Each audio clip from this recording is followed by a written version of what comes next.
여러분 안녕하세요. 오늘도 우리 주 예수 그리스도의 은혜와 평강이 이 시간 하나님 앞에 나와 예배하는 우리 성도들과 성도들의 가정에 함께 하시길 바라고 소원합니다. 이 시간 우리 함께 예배하는 우리 가족들 또 교우들과 한 번씩 인사 나누시겠습니다. 주님의 은혜와 평강이 함께 하시길 바랍니다. 이렇게 인사 나누시겠습니다. 안녕하세요. 프랑스의 나폴레옹이 이탈리아를 침공하기 위해서 알프스 산맥을 넘은 적이 있었습니다. 험준한 지형과 눈보라를 뚫고 정상에 오른 자리에서 나폴레옹이 이렇게 외쳤다고 합니다. 이 산이 아닌가 보다. 야, 이거 잘못 올라온 것 같다. 그 말에 병력의 절반이 죽어 나갔다고 합니다. 하지만 나폴레옹은 불굴의 의지로 병사들을 이끌고 산을 내려와서 다시 알프스 정상을 점령합니다. 그리고 그 자리에서 다시 외칩니다. 아까 그 산이 맞는가 보다.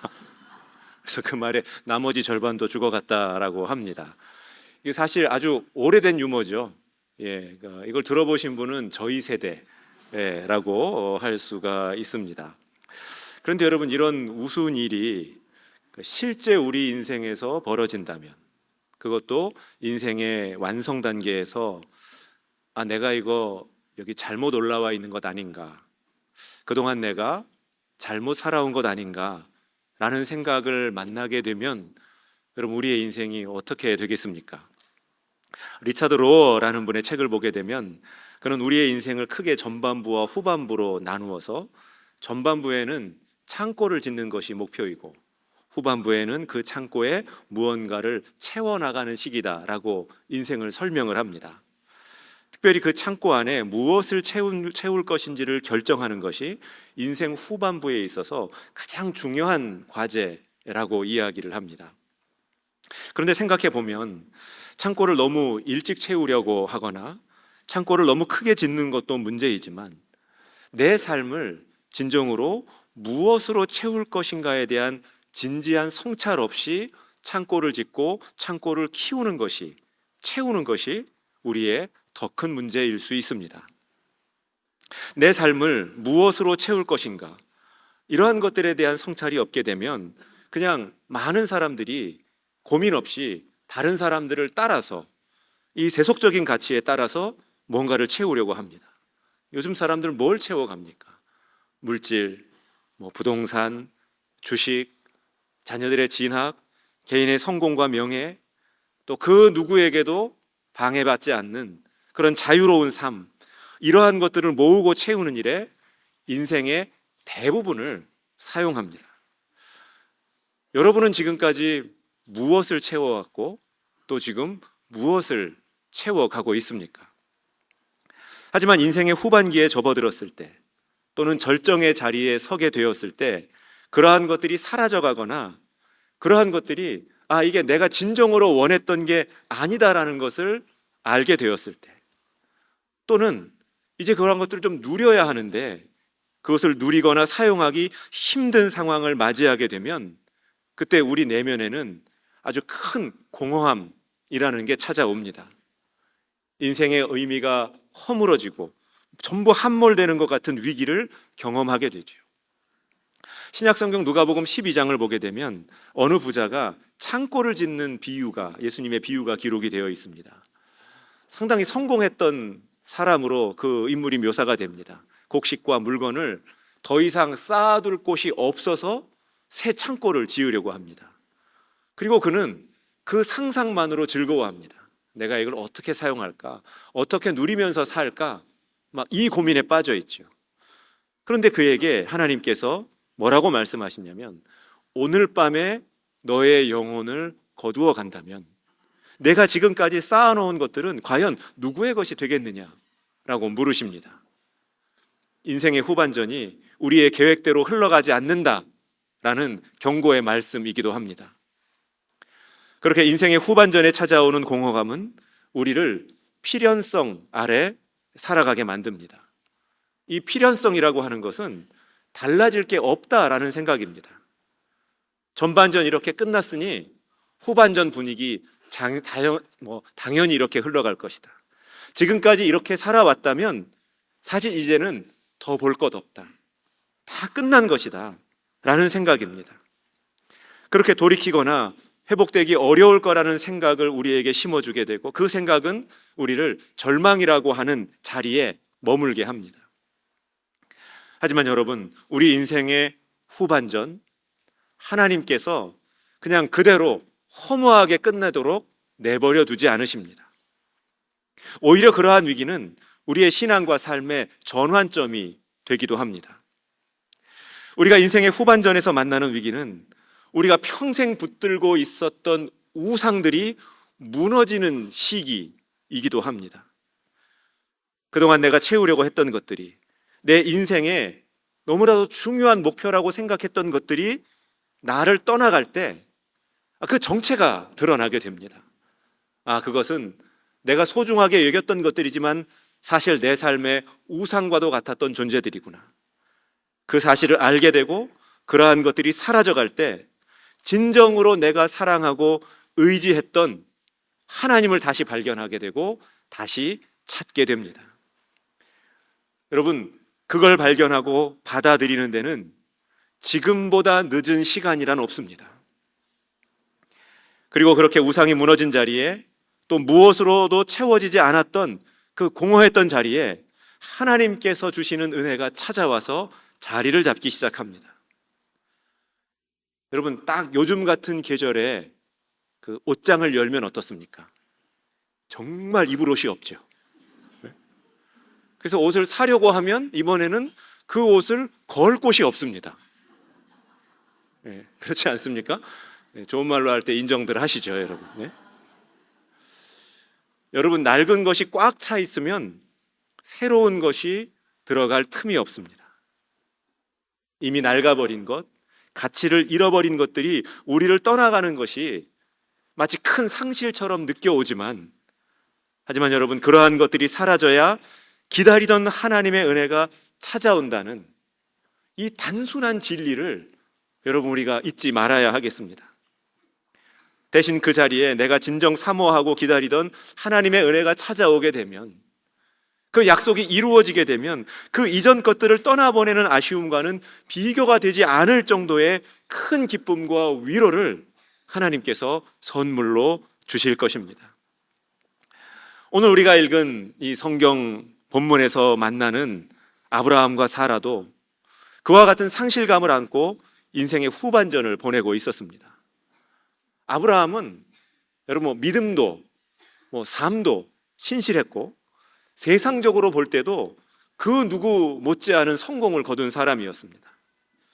하지만 그의 인생 중심에는 상속자가 없다라고 하는 아주 거대한 그러한 빈 자리가 자리 잡고 있었습니다.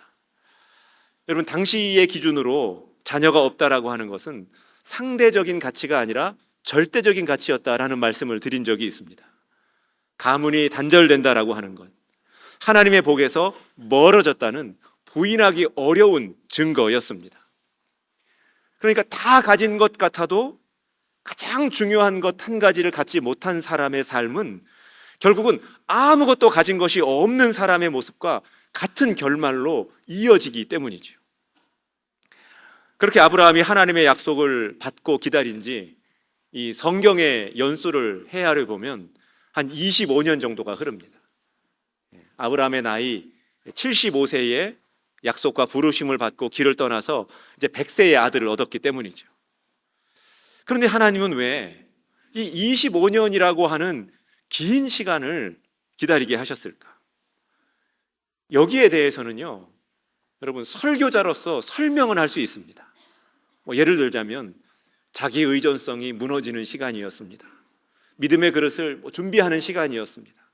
하나님께 더 깊이 뿌리를 내리기 위해서 반드시 필요한 시간이었습니다 라고 제가 설명을 할 수 있을 것 같은데, 하지만 실제로 25년을 기다려야 한다? 그 설명이 전혀 저에게도 와닿지 않습니다. 오히려 25년을 기다려야 한다. 그 25년은 사실은 모든 것이 완벽하게 끝났다, 모든 가능성이 다 사라졌다라고 하는 선언의 시간으로 다가옵니다. 생물학적으로도 그렇고 상식적으로도 현실적으로 아들이 태어날 수 없는, 기대할 수 없는 이제 상황이라는 것이죠. 그래서 이 앞선 이 창세기 18장을 보게 되면 이 하나님이 아브라함의 장막을 찾아오셔서 내 약속 기억해야 한다. 한 1년 정도 있으면 실제로 아들이 태어날 것이다 라는 하나님의 말씀을 들었을 때 여러분 사라가 허탈하게 웃습니다. 아이고 하나님 농담도 잘하셔. 뭐 이렇게 웃거든요. 이 가끔 교회에서 이제 목회자들이 교인들에게 뭐 이런저런 부탁을 할 때가 있습니다. 뭐 예를 들면 집사님 내년에는 주일학교 교사로 좀 섬겨 보시죠. 내년에는 집사님 이거 봉사 좀 해보시죠. 이렇게 부탁을 드렸을 때 우리 교인들이 아주 점잖게 웃으시면서 목사님 한번 꼭 기도해 보겠습니다 하실 때가 있거든요. 그 말은 거의 100% 거절의 뜻으로 저희는 받아들입니다. 그런데 여러분이 아브라함과 사라가 딱 그랬다는 것이죠. 하나님의 말씀이 들려왔을 때 그냥 점잖게 웃습니다. 하지만 그 속마음은 어땠습니까? 더 이상 믿을 수 없습니다. 그게 도저히 이루어질 거라고는 저는 생각하지 않습니다. 그러니까 체념의 모습까지 가 있었던 것입니다. 그런데 여러분 바로 그러한 모습이 필연성의 지배를 받고 있는 모습입니다. 인과관계가 만들어 놓은 감옥 안에 갇혀 있다라고 할 수 있습니다. 그런데 바로 그 모든 것이 끝난 자리에서 하나님께서는 새 일을 시작하시고 새 일을 이루어 주시는 분으로 오늘 말씀에 나타납니다. 드디어 오랫동안 기다려왔던 그 약속이 이루어지고 하나님께서 말씀하시고 기다리라고 하셨던 그 아들이 태어납니다. 여러분 어떻게 그 불가능한 일이 일어날 수 있을까요? 오늘 우리가 읽은 창세기 21장 1절의 말씀을 보게 되면 반복되는 한 표현이 등장합니다. 그 말씀을 한번 우리가 살펴보겠습니다. 여호와께서 말씀하신 대로 사라를 돌보셨고 여호와께서 말씀하신 대로 사라에게 행하셨으므로. 말씀하신 대로 이 표현이 반복됩니다. 우리말 성경에는 똑같이 말씀하신 대로라고 표현이 되어 있지만 사실 히브리어 성경을 보게 되면 이 같은 말씀이라고 하는 단어가 서로 다른 뜻을 가진 두 단어로 각각 다르게 기록이 되어 있습니다. 먼저 말씀하신 대로 첫 번째 사용된 아마르라고 하는 단어는 들려진 말씀을 뜻합니다. 그러니까 창세기 18장에 하나님께서 찾아오셔서 아브라함에게 약속하셨던 그 말씀, 그 음성을 의미합니다. 그런데 성경은 그 말씀이 사라를 돌보셨다라고 말하고 있습니다. 여기서 돌본다라고 하는 의미 역시 그냥 만나서 위로한다 정도가 아니라 직접 찾아가서 살핀다. 그 집을 방문하여 위로한다라는 의미를 가지고 있습니다. 그러니까 요즘 이 대신방 기간이잖아요. 그러니까 교회에서 만나서 목회자들과 인사를 나누는 정도가 아니라 목회자들이 그 집을 찾아가서 함께 위로하고 함께 대화를 나누고 함께 기도하는 것과도 같은 그 모습을 표현하고 있는 구절입니다. 결국 하나님의 말씀이 한 번 들려지고 그대로 끝나거나 사라져가는 것이 아니라 아브라함과 사라의 공허한 삶의 그 현실 안으로 찾아오셔서 그들의 삶을 직접 만져주셨다, 직접 살펴주셨다라는 뜻입니다. 그리고 두 번째로 이 말씀하신 대로에 사용된 나바르라고 하는 단어는 앞선 아마르보다 더 힘있고 권위 있는 말씀, 실제로 이루어 주시는 말씀, 사람을 움직이고 상황을 바꾸시는 권위 있는 명령에 가까운 표현입니다. 그런데 오늘 성경은 그 하나님의 힘 있는 말씀이 사라에게 행하여졌다라고 기록하고 있습니다. 들려온 말씀이 위로를 넘어서 실제 사건이 되고 그 약속이 현실이 되었다는 뜻입니다. 여러분, 우리는 종종 내가 말씀을 깨닫고 내가 현실을 바꾸려고 애를 쓰며 살아갑니다. 하지만 오늘 본문은 우리에게 다르게 말합니다. 우리를 찾아오시는 말씀이 우리의 삶을 돌보고 현실을 바꾸어 나가는 창조의 능력이 됩니다. 라고 말하고 있는 겁니다. 여러분, 바로 그 말씀이, 그 여호와의 말씀이 오늘도 저와 여러분을 찾아와 주셔서 말씀대로 돌봐주시고 말씀대로 친히 이루어 주시길 바라고 축원합니다. 그리고 이처럼 말씀이 우리 삶에 들어와 실제가 된다는 것은 단순한 기적을 넘어서 우리가 살아가는 세계의 기준과 법칙이 바뀌게 된다는 것을 의미합니다. 다시 말씀드리지만 오늘 우리가 살아가는 세상은 이 필연성이라고 하는 법칙 아래서 살아갑니다. 그러니까 인과관계가 만들어내는 결론이 있죠. 어떤 원인이 있으면 그 원인 때문에 어떤 결론에 이르게 되는데, 그 인과관계가 만들어내는 결론은 절대 바꿀 수 없다라고 우리가 생각을 합니다. 왜냐하면 그게 합리적인 것이고 그게 논리이기 때문이죠. 그렇게 달라지지 않는 결론은 마치 출구가 없는 울타리와도 같습니다. 도저히 빠져나갈 수 없는 세계이고 그 세계에서 살아가는 우리들은 그저 그 인과관계가 만들어 놓은 결론에 이르도록 살아가는 수밖에 없습니다. 그냥 그 길을 따라서 그 결론에 도달하고 끝나는 인생이 되어버리는 겁니다. 아마 아브라함과 사라도 그랬을 겁니다. 아니, 지금 우리 나이가 몇 살인데, 지금 상황이 여기까지 왔는데, 내 인생의 결론이 이미 다 내려져 있는데 뭐가 달라질 수 있겠는가? 하지만 하나님의 말씀은 우리가 그토록 절대적이라고 믿어온 그 필연의 세계를 허물어뜨립니다. 여러분, 신앙은 세상을 눈에 보이는 대로만 믿게 하는 것이 아니라 말씀으로 눈에 보이는 현실을 재정의하고 새롭게 세워나가는 힘이 있습니다. 유진 피터슨 목사님은 이를 리컨스트럭션이라고 표현을 합니다. 이 표현이 요즘 우리 표현에 너무나 잘 와닿는 그런 번역이 있습니다. 재건축 이라는 표현입니다. 그러니까 뭘 이야기를 하는 거냐면, 이 인과관계가 만들어 놓은 필연이 지배하고 있는 세계, 답 다 나와 있고 아무리 말씀을 듣고 아무리 신앙을 생활을 해도 벗어날 수 없다라고 하는 그 낡아버린 세계를 하나님의 말씀이 다 허물어 버리고, 이전과는 다른 기준, 이전과는 다른 삶의 법칙이 작용되는 새로운 삶을 하나님께서 우리 앞에 만들어 주신다, 우리 앞에 펼쳐놔 주신다. 그것이 하나님의 말씀이 가지고 있는 능력이다라고 우리에게 보여주고 있는 것입니다. 사도 바울은 로마서 4장 17절에서 아브라함이 믿었던 그 현실을 바꾸어 나가는 하나님의 말씀과 하나님의 능력을 이렇게 정의합니다. 그가 믿은 바, 여기서 그는 아브라함입니다. 이 로마서 4장을 보게 되면 아브라함이 하나님을 믿고 그 아들을 얻게 되는 과정을 쭉 설명을 하면서 우리의 믿음을 설명을 하거든요. 그러니까 그가 믿은 바, 아브라함이 믿은 바, 하나님은 죽은 자를 살리시며 없는 것을 있는 것으로 부르시는 분이십니다 라고 고백을 합니다. 하나님의 말씀은 죽은 자를 살려내시는 부활의 능력이 되시며 없는 것을 있는 것으로 불러내 주신다.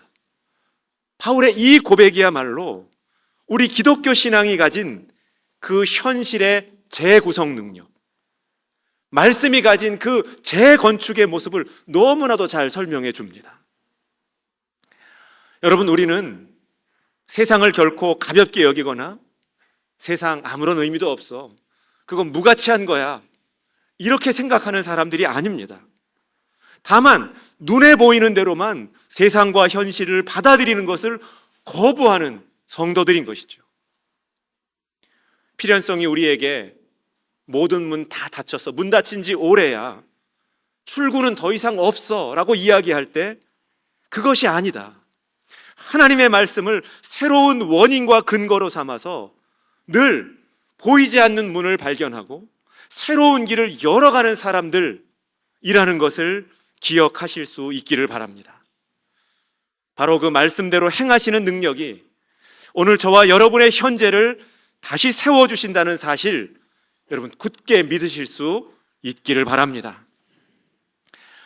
그리고 그 하나님의 약속은 우리 개인을 넘어서 오늘 교회와 공동체로 이어져 옵니다. 오늘날 한국 교회는 과거의 부흥을 뒤로하고 급격하게 위축되고 있습니다. 교회들마다 다음 세대가 사라지는 안타까운 소식들이 들려옵니다.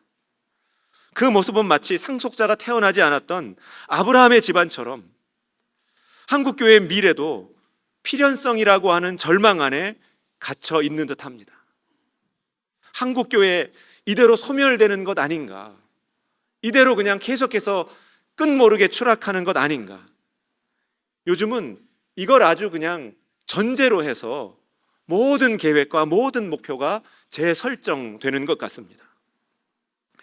하지만 우리 높은 뜻 씨앗이 되어 교회는 교회를 설립할 때부터 다음 세대를 온전한 하나님의 사람으로 길러내라는 약속을 받은 공동체입니다.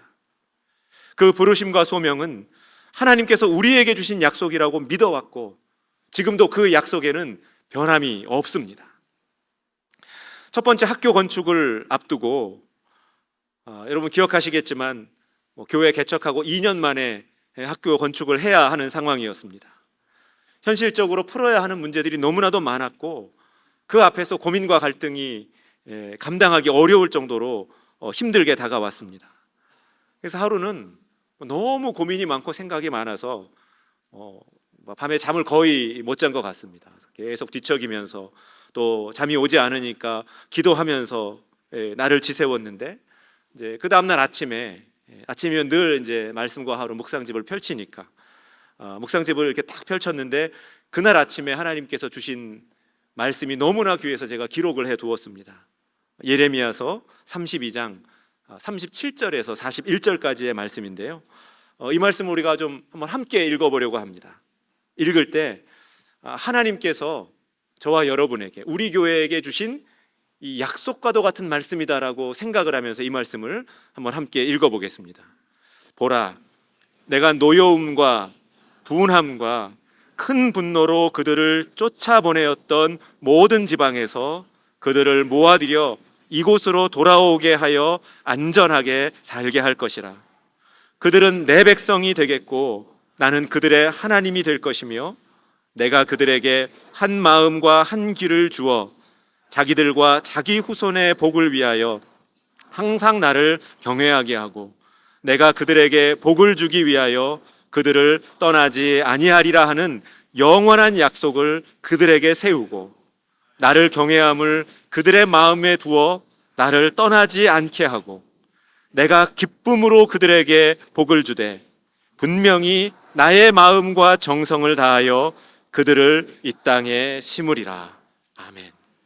내가 그들을 다시 다 돌아오게 하여서 그들과 그들의 후손을 위하여 기쁨으로 그들에게 복을 주되 나의 마음과 정성을 다하여 그들을 이 땅에 심으리라 하는 이 말씀은 저와 우리 교회를 향하여 찾아오신 말씀이면서 행하시는 말씀이었고 또 이삭과 같이 우리의 믿음을 이어받을 다음 세대를 우리 안에 세워주시겠다고 약속하신 그 참으로 소중한 말씀으로 들려왔습니다. 그리고 지난 15년을 돌아보니 하나님의 약속은 조금도 틀림이 없었다라는 마음을 갖게 해줍니다. 그리고 아주 조금씩 그 씨앗들이 자라서 열매가 되어가는 그러한 모습들이 눈에 들어옵니다. 지난 2014년 첫 번째 건축을 마치고 입당해서 첫 예배를 드릴 때 그때는 우리 교인들이 다 같이 예배를 드려도 공간이 충분했었습니다. 그래서 그 첫 예배 때 장년들하고 우리 주일학교 어린이들하고 같이 예배를 드렸거든요. 그래서 그때 기억이 너무나도 저에게는 생생합니다. 우리 주일학교 아이들이 요 찬양팀 쪽에 이렇게 나란히 앉아서 예배를 드렸는데요.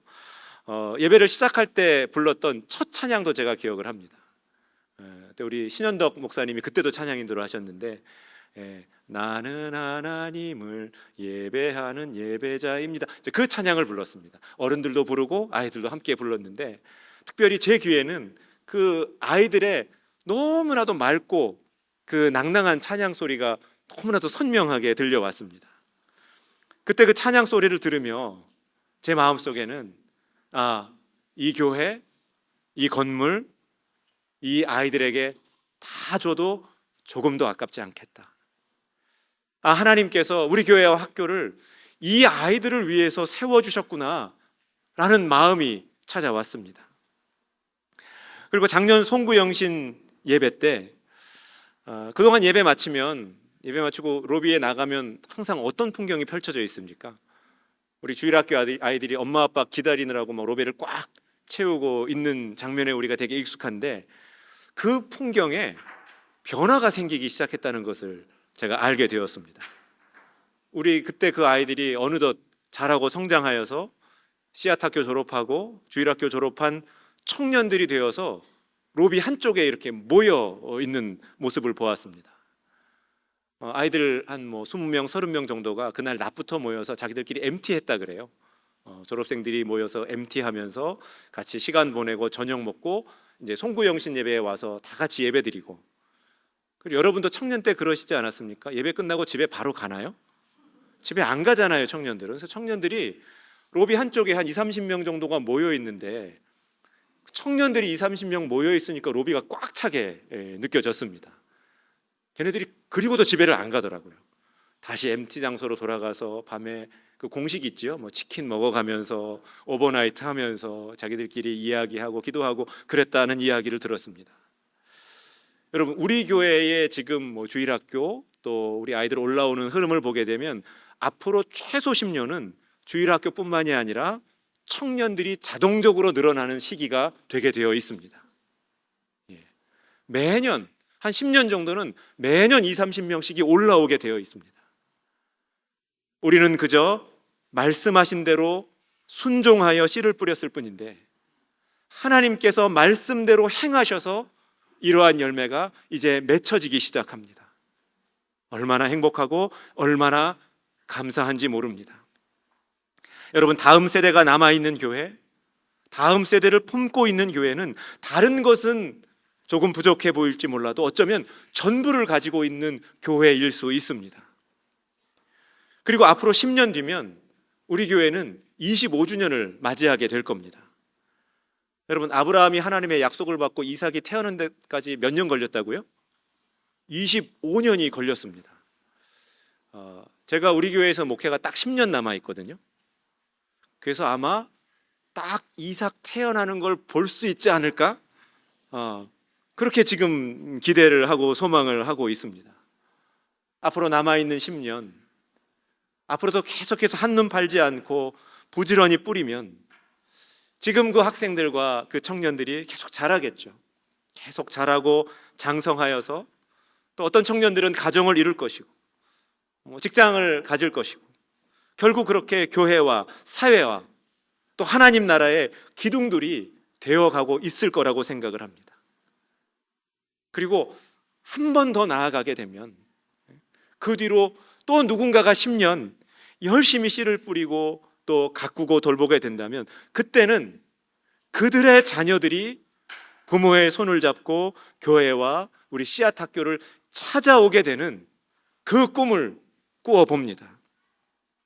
그 모습까지는 제가 다 볼 수 없겠지만 저는 하나님께서 말씀하신 대로 이루시고 행하실 것을 조금도 의심하지 않습니다.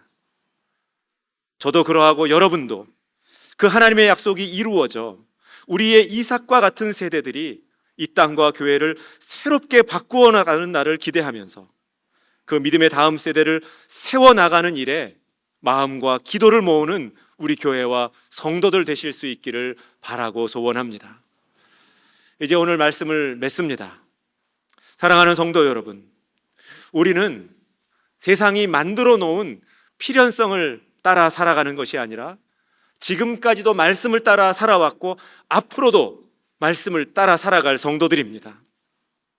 우리의 공허해 보이는 삶에도 또 모든 결론이 이미 내려져 있는 것 같은 그러한 자리에도 하나님의 말씀이 변함없이 찾아오셔서 우리를 돌보시고 또 그 말씀하신 대로 행하여 주실 것을 믿습니다. 그 약속의 말씀이 여러분의 삶과 가정 위에, 그리고 우리 교회와 높은 뜻 씨앗 학교 위에 그대로 이루어지기를 바라고 소원합니다. 함께 기도드리겠습니다.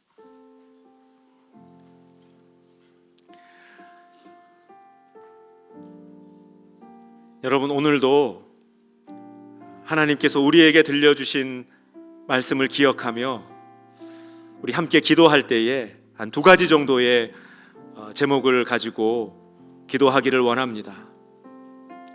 여러분, 하나님의 말씀은 위로를 넘어 우리의 삶을 바꾸어 주시는 살아계시는 능력이 됨을 믿습니다. 그 말씀대로 나를 돌보아 주옵소서. 그 말씀대로 나에게 행하여 주옵소서. 이 시간 그러한 제목을 가지고 기도하기를 원하고, 또한 하나님께서 우리 교회에 주신 약속, 믿음의 다음 세대를 세워주시고 복 주시겠다는 약속이 반드시 이루어지게 하여 주시고, 그 약속을 믿기에 씨를 뿌리고 그 약속이 이루어지는 것을 보기 위하여 헌신하는 우리 교회와 학교와 성도들 되게 하여 주옵소서. 이 시간 이러한 제목들로 우리 함께 기도드리겠습니다. 아버지 하나님, 아버지 하나님,